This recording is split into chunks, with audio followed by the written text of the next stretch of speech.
Hello agents and welcome back to another Division build video. Today I've got a general DPS build for you and it's what I recommend when you're new to the Iron Horse raid. I get a lot of people in my chat on Twitch saying what build do you run, what's the best DPS build and a lot of things like that. And it really does depend on where you're up to with your experience with the raid. Because running glass cannon might not suit somebody that's brand new and doesn't really know where the spawns are, doesn't really know the mechanics. So this is the kind of thing that I recommend, and it's really good. It has some really good synergies and it puts out a lot of damage. And I'll explain why in a second. As you can see, I'm running Gunner as a specialisation and we'll talk about that now. Gunner is a really good specialisation for most DPS builds because it has a lot of perks that we can use and utilise. Every third reload is 50% faster. We get a really good med kit. Enemies, when we kill them, grant us 10% armor. We generate 10% of our ammo capacity every 60 seconds and our teammates also generate 5.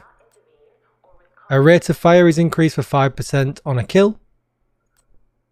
And last but not least, we get 10% weapon handling while we're not moving.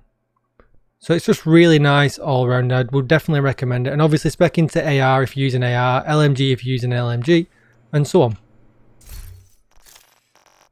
I'm running a Honey Badger. It's one of the best assault rifles, but run whatever you want. A FAMAS is really good, another one of my favourites. But again, like I said, run whichever weapon you want. But what I would recommend is running the talent in sync. Because hitting an enemy grants 15% skill damage for 5 seconds, so our turret that we're going to use is going to benefit from that. Using a skill or damaging an enemy with that skill then grants us 15% weapon damage, and turrets, as long as you place them correctly, are constantly firing and hitting something. So that's a 15% weapon damage coming to us on an already hard hitting gun. But when we get both them buffs up, that 15% gets doubled and we get a total of 30%, which is insane. It's so much extra weapon damage. So it's really, really worth it. And obviously this is starting to make up for the fact we're not running glass cannon. Because if you didn't already know and you're new to the Iron Horse raid, there's enemies come from front, behind, on different levels above us. There's spray from guns on the back. There's miniguns on a train, depending on what boss you're on. There's a whole lot going on in a whole lot of places. So a build like this where we're not having to suffer from any extra incoming damage really does help. Obviously I'm running the Regulus, but that's just because I've been lucky enough to get that done. Run whatever you want weapon wise. So obviously because I'm running an assault rifle, I want to be running a Ephemeris piece so that it can give me some more assault rifle damage. And as you can see here, I've got 10% from the brand set bonus. Core attributes and normal attributes wise go all red: critical hit chance, critical hit damage and weapon damage. That could be a holster if you really wanted to. You could run a Providence mask. All you've got to do is just keep an eye on your critical hit chance. Obviously you want to be at 60%, or if like me you're lucky enough to have somebody in your group that's running a Coyotes mask, you can drop that down to 50%. So just pay attention to your critical hit chance and what pieces you put where, and it depends also on the makeup of your group. Backpack wise, I'm running a Providence. Now this could be replaced with a Walker Harris perhaps, but this one's just really well rolled. As you can see, weapon damage, crit chance and crit damage across the board. Talent wise I've gone for Vigilance, but again that's up to you.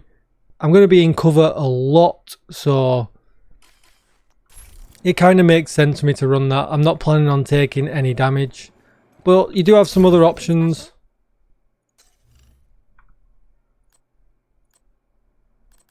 And one that I would recommend would definitely be Composure. Because while in cover, we get an increase of weapon damage by 15%. Now, okay, that's less than Vigilance, but it's why we're in cover and we don't really have to worry about being shot. That also plays a part with Gunner, where we're getting the weapon handling for being still. So either or, whatever you're more comfortable with. Then we've got our Walker Harris chest piece, and as you can see, that gives us 5% weapon damage. And if you was running a backpack as well, you would get 5% damage to armor. Again, core attribute red, all attributes red, crit chance, crit damage in your mod slot. Nothing out of the ordinary there. But I'm running Spark. Damaging enemies with a skill increases my total weapon damage by 15%, And it's my plan always to have my skill out anyway with the assault turret. And again, it just brings into that synergy with in sync with my backpack talent, with my chest piece talent, and it all starts coming together and it all starts adding a lot of percentage weapon damage. So then, depending on what you're running in the other pieces, I need to run a Seska or a Providence here on my holster because I need the 10% critical hit chance. But as you can see, one piece Seska, 10% critical hit chance. If I run a second Providence, that would also give me 10% critical hit chance. But you could perhaps run your Fenris here and run a Providence mask and you would get the same result. Then, just the best in slot items for all red builds. We've got our Contractor's Gloves, which give us the damage to armor, which is really nice. And then I've rolled critical hit damage on there. And we've got our Fox's Prayer knee pads, which again, damage to target out of cover is just really, really valuable because it's multiplicative. And we get our 12% critical hit damage. If you want to check how I was modding my gun up, I've just added critical hit chance and the extended mag. Skills wise, I would definitely recommend the artillery turret, the assault turret. Mod that up the best you can, so some damage, some skill haste and some duration, whatever good mods you've got. But it lasts a really long time, 223 seconds. So we're constantly going to have it out for most of the fight. We've only got a 20-second cooldown anyway, not the end of the world. But like I said, the synergy across the board with all of these talents, running the one-piece brand set bonus from Walker Harris, just all contributes. And obviously, just the revive hive because better safe than sorry. If you want to check the stats out, you can have a quick look. The weapon damage is 114k. My crit chance is just above 51%. I've got 150 nearly critical hit damage and 90% headshot damage. And like I said before, I know I'm going to have somebody with the Coyotes mask in my group. But that could be you. You could run a Fenris holster and you could run the Coyotes mask. And then you could provide that extra buff to your team and the build would still be viable without glass cannon and you would still hit really, really hard. I hope this build was useful. It's just I actually use this build in certain situations in the raid still. It's really, really good. And I know the raid inside out and back to front, I've run it that many times already. But it's definitely a great build. Let me know what you think in the comments down below. Let me know if you're running something similar. And I would be definitely happy to see that. Maybe I can make some improvements myself. But do come and check me out over on Twitch.